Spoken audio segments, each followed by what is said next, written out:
महागाईचं समर्थन करणाऱ्या सरकारला कानफाटात मारावीशी वाटत असेल तर ती मतपेटीद्वारे मारा, असं आवाहन शिवसेनेचे कार्याध्यक्ष उद्धव ठाकरे यांनी केलं.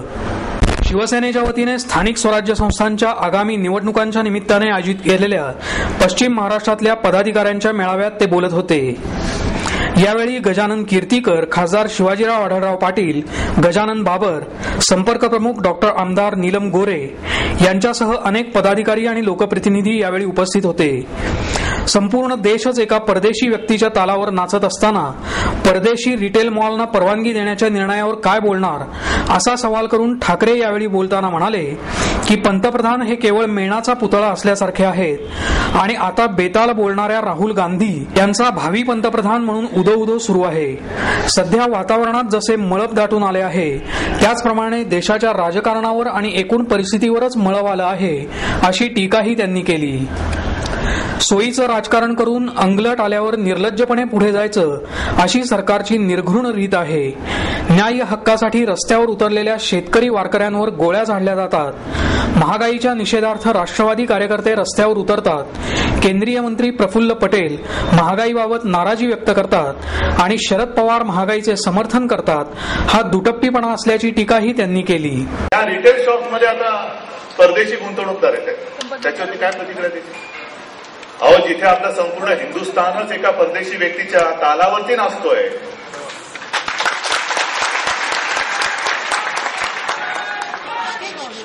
सगळ्या दुःखाचं मूळ तिकडेच आहे. फक्त त्याही वेळेला एकटे शिवसेना प्रमुख जे कालही बोलले आजही बोलतायत, असं नाही की काल बोलले आणि मग खुर्ची मिळत नाही म्हणून मग राष्ट्रवादीचा परराष्ट्रवर येऊन त्यांच्याबरोबर बसले. हे असल्या कोलांट तेवढे आपण नाही कधी मानले.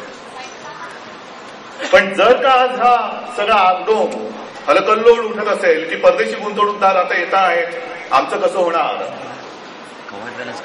मग राजकारणामध्ये सुद्धा आपल्या देशामध्ये सुद्धा जो एक संताप आहे आपल्याला. गेल्या आठवड्यामध्ये एक बातमी आली होती की देशाची लोकसंख्या 7 अब्ज झाली, 7 अब्ज, आणि 7 अब्जावं बाळ हे आपल्या देशामध्ये जन्माला आलं, उत्तर प्रदेशमध्ये.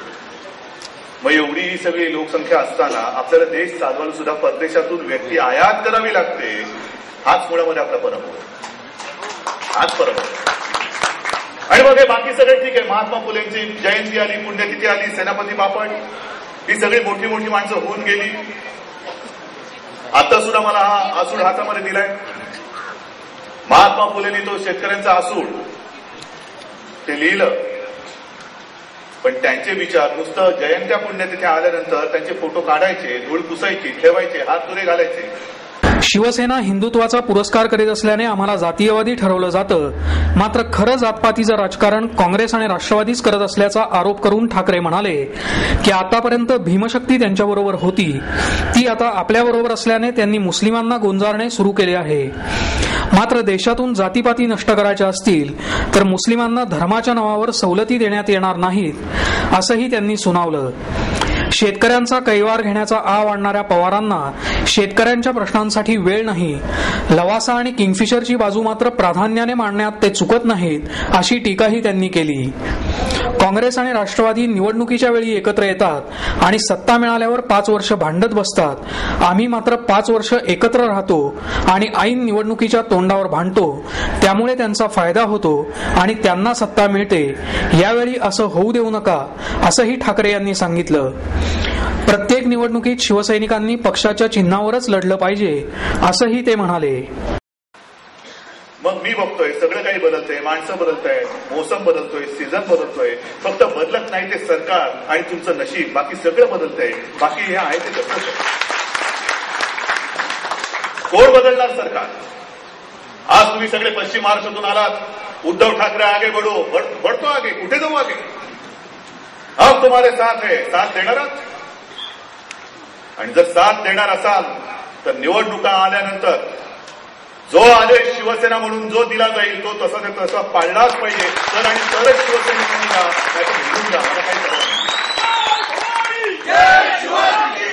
या निवडणुकांवरती सुद्धा मी बोलणारच आहे. पण काल परवाकडे जे घडलं, शरद पवारांवरती हल्ला झाला. हल्ला झाल्यानंतर त्याच दिवशी शिवसेना प्रमुख पुण्यामध्ये होते. खरं काय, पवारांवरती हल्ला झाला, आम्ही आनंद व्यक्त करू शकत होतो. बरं झालं कोणीतरी मारलं नाही, पण ही अशी नीच आणि करंटी आवरात किंवा हा करंटा विचार हा शिवसेनेमध्ये नाही, कधीच नाही. आम्ही जे वैध करू ते खुलेआम करू, पण व्यक्तिगत कोणावरती हल्ला करणं ही आपली महाराष्ट्राची आणि शिवसेनेची संस्कृती नाही. ती या महाराष्ट्रामध्ये आम्ही मूळ धरूच देणार नाही, ती रुजूच देणार नाही. पण जिथे आम्ही संतापतो, का संतापायचं नाही, टीका का करायची नाही. ती प्रतिक्रिया देताना जे शिवसेना प्रमुख बोलले की कालपर्यंत आज सुद्धा आणि उद्या सुद्धा जर का राष्ट्रवादीचं काही चुकलं, जर का म्हणजे बरोबर काय तेच मला कळत नाही, सगळंच चुकतंय. किंबहुना आजपर्यंत राष्ट्रवादी असो, काँग्रेस असो, अगदी आपले पवार साहेब सुद्धा असो, त्यांची सालटी जेवढी शिवसेना प्रमुखांनी सोडली तेवढी दुसऱ्या कोणीही सोडलेली नाहीये. मुळामध्ये त्यांच्याशी हिंमत असते. तो संपूर्ण असंतोष निवडणूक कोणतीही असो त्या मतपेटीमध्ये उतरला पाहिजे, तर आणि तरच आपला देश हा खरोखर सुखी आणि समाधानी होऊ शकेल. या आशा, कारण नाहीतर काय होतंय की पाप करते अख्खं सरकार आणि थप्पड खात्यात फक्त पवार साहेब. असं नाही, बसायची तर सरकारच्या एक मारली पाहिजे, पण ती अशी नाही मतपेटीतनं मारली पाहिजे. आहे ना, अधिकार मिळतो ना सगळ्यांना. मुळामध्ये सर्वसामान्य लोकांच्या मनामध्ये जो राग आहे त्या सर्वसामान्य माणसाला ज्याला ज्याला वाटतं की सरकारच्या कानफटात मारली पाहिजे, त्या सर्व लोकांनी किंबहुना काँग्रेसला मतदान करणाऱ्यांनी विचार केला पाहिजे की याचसाठी आपण यांना मतदान करतो आहोत का. कारण त्यांना सुद्धा मतदान करणारे, त्यांना सुद्धा महागाई आहेच, त्यांना सुद्धा जे सर्वसामान्य जे प्रश्न आहेत ते त्यांनाही भेडसावत आहेच. मग हा विचार आपण केला पाहिजे की अरे एवढा सगळा असंतोष आहे, एवढा सगळा राग मनामध्ये आहे, तरी पण निवडणूक आल्यानंतर पुन्हा पुन्हा हेच लोक कसे काय सत्तेवरती येतात, हा विचार कधी कोण करणार. आपण सगळेजण इकडे आलेल्या फटाके तुताऱ्या सगळं वातावरण माहोल पूर्ण भगवा करून टाकलात. पण नुसतं भावनेच्या आधारावरती निवडणुका जिंकता नाही येणार. म्हणून निलमताई, तुम्ही जे मगाशी म्हणालात की या वेळेला जो आपण एक निर्णय घेतलेला आहे की निवडणूक कोणती असो, शिवसेनेचा उमेदवार मग ती महिला असेल पुरुष असेल लढवेल, ती धनुष्यबाण्या चिन्हावरच लढवेल, दुसरं कोणत्याही चिन्हावर लढवणार नाही. जनतेला एक दिलासा वाटला पाहिजे की अरे होय मर्द आहे, हरला तरी हरकत नाही, पण लढेल तर धनुष्यबाण घेऊन लढेल, दुसऱ्या कोणत्या चिन्हावर लढणार नाही. तर मग गावकीच्या निवडणुका असतात, एक कुठेतरी मोह असतो. या पंचायतीमध्ये, या परिषदेमध्ये, या पालिकेमध्ये, या नगरपालिकेमध्ये आघाडी केली तर आपले 2 पास निवडून येतील. बरं आले निवडून, उपयोग काय? उपयोग काय? आहेत आपल्या शिवसेनेच्या ध्येय होणारा ते बांधून राहतात. निवडून येताना सगळं त्यांचं सोयीचं बघतात आणि निवडून आल्यानंतर आपल्याच लोकांचे परके होतात. मेहनत कोण करतात? शिवसैनिक. निवडून आल्यानंतर तो शिवसैनिक दारात आल्यानंतर परका होतो. यापुढे चालणार नाही. ज्याने हे पाप केलं असेल तो शिवसेनेमध्ये नाही, मी आज जाहीर करतोय. आणि मग इकडे आपण साठलोट करायचं आणि विधानसभा आणि लोकसभा आल्यानंतर तुम्हाला काय वाटतं की राष्ट्रवादीवाले आणि काँग्रेसवाले अरे तुम्ही तेव्हा आम्हाला मदत केली होती म्हणून आता आम्ही तुम्हाला मदत करतोय, देणार? तुमचा अक्षरशः शिडीसारखा उपयोग करणार, तुमच्या खांद्यावरती पाय ठेवून त्यांचे ते मधले इमले चढणार आणि वरती चढल्यानंतर शिडीला लाथ मारणारी अवलादे यांच्या नादी लागायचं नाही, अशा पद्धतीने. आणि लढायचं ते खालपासून वरपर्यंत. बदल करायचा ना तर चला आत्ताच्या निवडणुकीपासून सुरू करा. अजूनही 2 वर्ष आहेत, 2.5 वर्ष आहेत. पहिला पाया मजबूत करू, मग कळसावरती झेंडा लावू. आहे का हिंमत तेवढी? शिवसैनिकामध्ये हिंमत आहे, नक्कीच आहे. काल परवाकडे जेव्हा मी मुंबईत होतो, मला गजाभाऊ तुमच्या पंढरपूरचे 1-2 जण येऊन भेटले आणि मला म्हणाले साहेब आम्हाला परवानगी द्या, चिन्हावरती निवडणूक न लढण्याची परवानगी द्या. म्हटलं कुठून आला तुम्ही?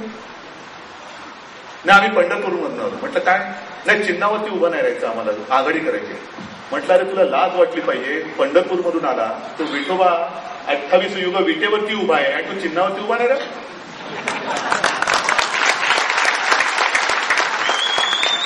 मग कशाला पंढरपूरमध्ये राहतोस? एवढा जर का कमजोरपणा शिवसैनिकामध्ये आला असेल तर त्यांनी खरंच शिवसेनेत न राहिलेलं बरं. शिवसेनेपासून नातं तोडा. जे आहेत त्यांना बरोबर घेऊन मी विधानसभेवरती झेंडा पटकून दाखवेन.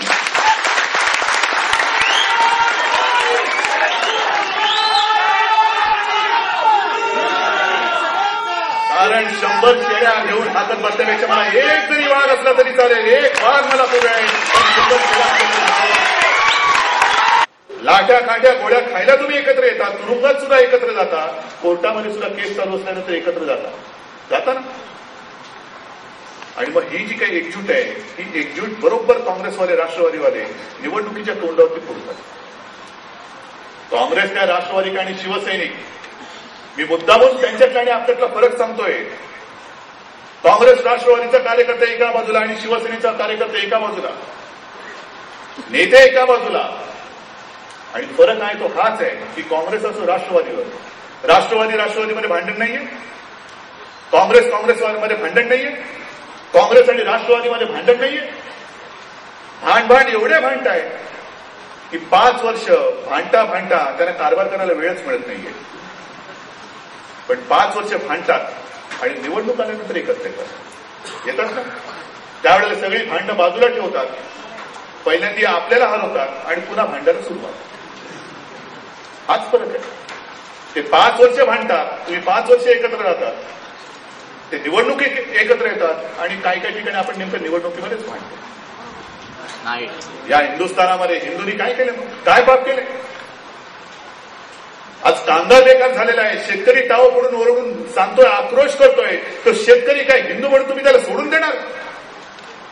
मग कशाला शेतकऱ्याचे पुत्र म्हणून तुम्ही तुमचे फोटो लावता आणि बॅनर लावून सगळीकडे एक टेपा मिळवता की ह्यांच्या बापदाऱ्यांनी कधी शेती केली होती का, आमच्या बापदाऱ्यांनी केली. अरे बापदाऱ्याच्या आपल्या खाली आहे पहिल्यांदा. मुसलमानांची तुम्हाला काळजी पडलेली आहे, पण सर्वसामान्य जनतेचं काय आहे? आणि जेव्हा हे तुटलं तो त्यांचं सच्चर समितीचा आवाज, त्या समितीचा आवाज जेव्हा आला होता तेव्हा मी स्वतः गेलो होतो मनमोहन सिंगना भेटायला. बरोबर मनोज जोशी होते, इतरही काही खासदार होते, नेते होते. मनमोहन सिंगना मी भेटलो आणि त्यांना सांगितले की तुम्ही आरक्षण देताय, धर्माच्या नावाने आरक्षण देत आहात, हे चूक आहे. मनमोहन सिंग काय म्हणजे कळतच नाही. त्या आता हल्ली नवीन फॅड आलेले सगळ्यांचे पुतळे त्या लोणावळ्याला बनतायत, मेणाचे पुतळे. खरं कोण आणि खोटं कोण तेच कळत नाही. म्हणून काय कळत वाटतं की पुतळा आहे की खरंच मनमोहन सिंग आहे. म्हणजे असं वाटतं की पुतळा आहे, आता कोणीतरी खरा बनवा. हो, काहीच करत नाहीये तो, हालचालच करत नाही, निर्णयच घेत नाही. मग सगळं ऐकून घेतल्यानंतर त्यांच्या बारीक आवाजात मला म्हणता येईल की आपको नहीं लगता की समाज में, इस धर्म में गरीब लोग नहीं है? म्हटलं लगता है ना, खूप लगता है, पण ते लगताय ते असं लगताय की जाऊ द्या आता. जो एक विनोद आहे तो आता मी 1-2 वेळा सांगितलेला आहे, तुम्हालाही सांगून टाकतो पाहिजे. या आसुडावरनं बकरीवरनं आठवडा म्हणून सांगतो. एक SMS मला मागे आला आणि त्याच्यामध्ये 4 जण एकत्र बसले होते. सांगितलेलं आहे, कदाचित तुम्हाला ऐकून माहिती झालं असेल. एक अमेरिकन, एक चायनीज, एक जापनीज आणि एक हिंदुस्थानी. आणि बसल्यानंतर आपल्या देशात कोण कोण काय काय करतंय. तर अमेरिकन असं तो सांगतो की आमच्या देशामध्ये कुत्रे डान्स करतात. अरे कुत्रे डान्स करतात? जापनीजला विचारतात तुझ्या देशात कोण काय करतं? तो बोलतो आमच्याकडे मासे ढोल वाजवतात. मासे ढोल वाजवतात म्हणजे सगळं अप्रूपच आहे. मग चायनीज माणसाला विचारतात तुझ्याकडे काय होतं? तो माझ्याकडे, आमच्या देशामध्ये चायनामध्ये तर तुम्ही विचारूच नका, या सगळ्या छोट्या गोष्टी आहेत. आमच्याकडे हत्ती सायकल चालवतात. आता हे ऐकल्यानंतर हिंदुस्थानाची झाली पंचायत. त्याला कळेना काय उत्तर द्यायचं नाही. मग त्याला विचारलं तुझ्या देशात काय चाललंय? तो विचार करतो आणि सांगतो तुमच्याकडे कोण ढोल वाजवतोय, कोण नाच करतोय, कोण काय म्हणतोय, गाणं म्हणतोय. माझ्या देशात म्हणे गाढवं सरकार चालवतात.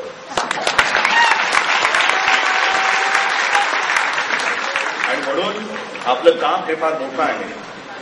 जर का गाढवं सरकार चालवत असतील तर त्या गाढवांच्या ताब्यातून सरकार बाजूला करून वाघाने ते सरकार ताब्यात घेतलंच पाहिजे. बेळगावचा प्रश्न सोडवण्यात भाजप कमजोर पडत असेल तर त्यांनी तो आमच्यावर सोपवावा असं आवाहनही त्यांनी केलं. नाही, खरं म्हणजे त्यांच्या तोंडात शेण घातलं पाहिजे, कारण यांची मस्ती आता वाढत चाललेली आहे आणि त्याचा बंदोबस्त आम्हाला एक नाही दिवस करावा लागेल. आणि माझ्या मते आता ही भाजपची सुद्धा जबाबदारी आहे. भाजपचं सरकार तिकडे आहे, त्यांना जर का बंदोबस्त करता येत नसेल तर त्यांनी एकदम मोकळेपणाने सांगावं की आम्हालाही झेपत नाहीये म्हणून, मग आम्ही करू बंदोबस्त. नाही, म्हणून मी तुमच्याच माध्यमातून सांगतोय ती भाजपच्या नेतृत्वामध्ये आता त्यांनी जबाबदारी घ्यायला पाहिजे आणि ही कानड्यांची मस्ती ही आता जिरवावी लागेल. जर का याच पद्धतीने ते जाणार असतील तर ज्यांनी कोणी आज हे काही केलेलं आहे त्यांच्या तोंडात आम्हाला शेण घालावं लागेल.